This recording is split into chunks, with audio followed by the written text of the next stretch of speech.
To welcome back into our studios Representative Steve Berch, District 15 in Boise, third term in the House. Representative Berch is also a member of the House Business Committee, House Education Committee, and House Local Government Committee. Thanks for coming in for a few minutes with us this morning, walking down the street a little bit. My pleasure. Did you walk or did you drive? I did drive. Okay. Want to make sure I got here. And that's fine. That's fine. Want to make sure I got here on time. So, let's start out this morning. We're now almost a month into the session, and it seems, especially the House, seems that they've done a lot more this early in the session than we had done last year. I know at this time, a lot of our listeners are going, are they ever going to do anything? And then everything gets pushed, of course, to the end of the legislature, and who knows, maybe there'll be a lot of that this time.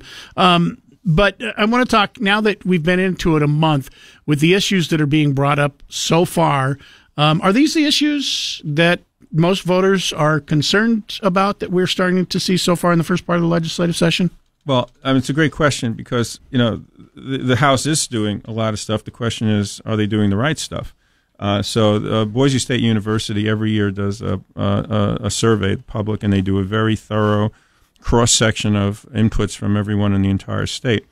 And they identified several top issues that voters and citizens are telling them they care about. What are the top issues they care about? And these were the issues ranked in priority order. One was education. Second was jobs and the economy. Third was housing. Fourth was health care. Fifth was taxes. Sixth was the environment. And seventh was transportation. And that aligns pretty well with voters tell me at the door. These are the kind of bills we've seen coming through the legislature, the House and the Senate, just in the last several weeks. Redefining the word fetus to be preborn child, redefine the word gender to be sex, prohibit abortion in case of rape and incest, sue libraries if a book offends you, ban masks mandates, repeal Medicaid expansion, execute anyone by firing squad if convicted of lewd conduct with a minor, allow janitors, cafeteria workers, and visitors to carry a concealed gun into an elementary school or any school, allow concealed guns on college and university campuses, and define domestic terrorism in a way that would exclude domestic terrorists.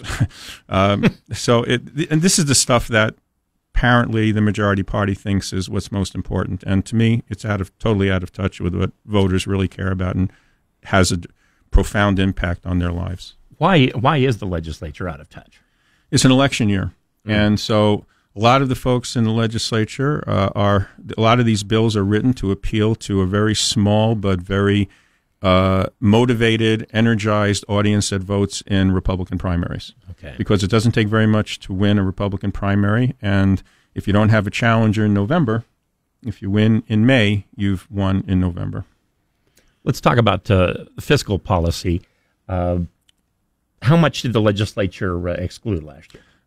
So that's a great question, too, because, I just came from a Meridian Chamber of Commerce event, and a lot of people were concerned about property taxes going up. How do we fund EMS services? Will the launch program have enough money, and so forth?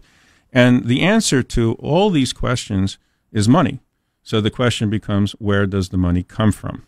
So one of my favorite parlor game questions is, I'm going to ask the two of you, keeping in mind that the legislature appropriated $4.9 billion in fiscal 2023, how much do you think the legislature exempted from revenue collection just in sales tax exemptions last year? What do you think, Mike? Well, the fact that you're asking the question means it's probably a lot, and since it's over $4 billion and what you're talking about, $100 million. 100 million? What do you say? 400 million. Right. The answer is $5.2 billion. Okay, that's way off. That is more than. So it's more than they got. They exempted more money they collected, and it's not that these exemptions are wrong or bad. What is wrong and bad is that they never get reviewed. They never expire. Some have been in place since the 1960s, and there's no objective criteria for determining if that tax break is a net long-term benefit to the citizens of the state or a gift to the recipient. So if we had a review process, and we're only one of 16 states that doesn't, if 20%, if we kept 80% of those tax breaks, sales tax exemptions, and only 20% were retired, that alone would flow over $1 billion every single year into the general fund. we'd have money to pay for facilities in education, and we wouldn't have school districts floating bonds and levies every year. And these are exemptions then that clearly most of us aren't getting. Well, actually, no. Some are. For example, probably about half or a little more. I'd have to check on the latest percentage. Okay. Is the exception actually the technical term? It's a sales tax exception for services. So you don't pay sales tax on a haircut, and you don't pay sales tax on maintenance for your private jet. Okay. So it's not that it's wrong. The problem is there's no review process. In fact, even if only 5% of those exemptions could be determined to be obsolete or no longer make sense, that alone would flow $250 million every single year into the general fund. In 4 years, that's $1 billion. And that's where the money is the irresponsibility of anchoring our fiscal policies to the 1960s. So do you put forth a bill then to get a review process? Well, you can do that, but this is a huge task. There's an army of lobbyists in the Capitol to protect their various tax breaks. There is the general notion by some that government should just be as small as possible, no matter how ineffective it turns out to be. And there are those that just have don't want these things touched. Mm-hmm. To address this issue would require people coming together, thinking long term, and understanding that there's this balance between being smart with taxpayer dollars every day and balancing it with smart investments for the future. That's what smart, successful business people do.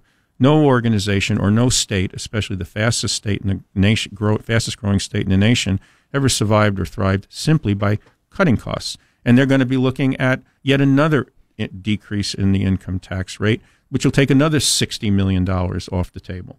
I think, to me, this is fiscally irresponsible, and it's time that serious people came together to address this issue. Is there certain, and I don't know if you've even looked enough into this, really egregious tax breaks that they're getting?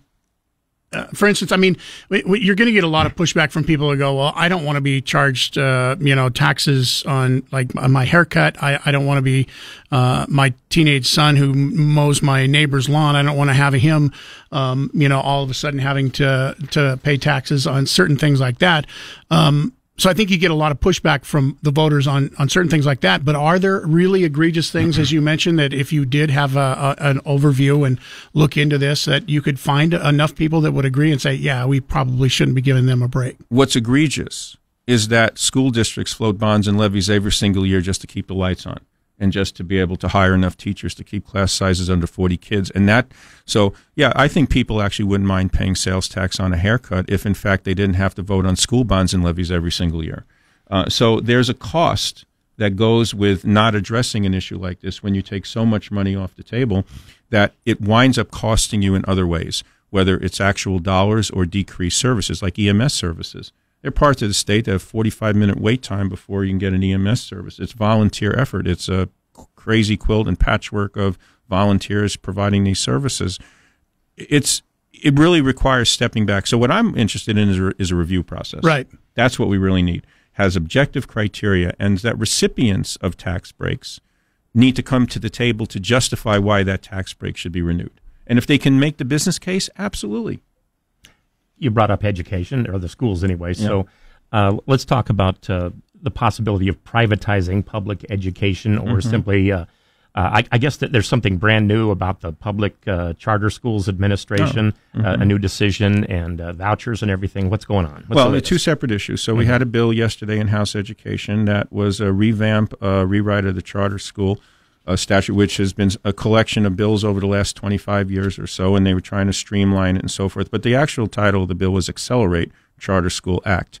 And what that bill does, and I voted against it, and in fact, I was the only person on the committee that did vote against it. But the problem is that when you look at, you have to connect the dots between various parts of what's in the bill. And a lot of these little things a lot of these changes affect certain specific situations, but when you add it up, you're creating a framework that I think people should be concerned about. So, for example, you can now put an unlimited number of charter schools under a single LEA, which is like a school district. Mm-hmm. So one governing body. You can have 150 charter schools. Private enterprises can give a charter school as much money as they want, and there are outside forces that want to promote this. And there used to be the requirement of transferring a charter from one private ownership to another, because charter schools are ultimately governed by a private business. You used to have 60% of the teachers and 60% of the parents to approve the transfer of a charter. That goes away. Yeah. It's just simply a business deal between two private enterprises. Representative Steve Berch, thanks for taking a few minutes with us this morning. Much appreciated. I'm sure we'll talk to you before the end of the legislative session coming up. Anytime. Thanks for coming in, and thanks for making us look really bad by not even coming close on the answer to your question. Well, most legislators don't know the answer to that question either. KBOI News Time is 8:46. We'll take a break. When we come back, we will continue. Republican Representative Ted Hill, District 14 in Eagle, will be with us.